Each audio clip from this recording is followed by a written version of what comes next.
Hindi pwedeng dedmahin ng Senado, ng House, kahit siguro ng Korte Suprema, no, ang public opinion.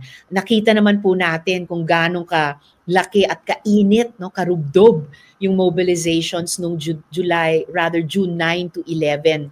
At nakikita natin yung pagmo-mobilize din ng ating mga mamamayan ngayon, online and offline, para iparamdam talaga sa Senado, iparamdam din sa Korte Suprema ang pagnanais nila na ituloy itong siguro pinaka-importanting proseso ng accountability na impeachment trial. Napaka-importante marinig ng ating mga mamamayan ang mga ebidensya at witnesses sa bawat article of impeachment para sila din makapagtimbang, sila din makapagdesisyon at in a way makaboto. So hindi lang kami senator judges lamang ang boboto, pati yung ating mga kababayan.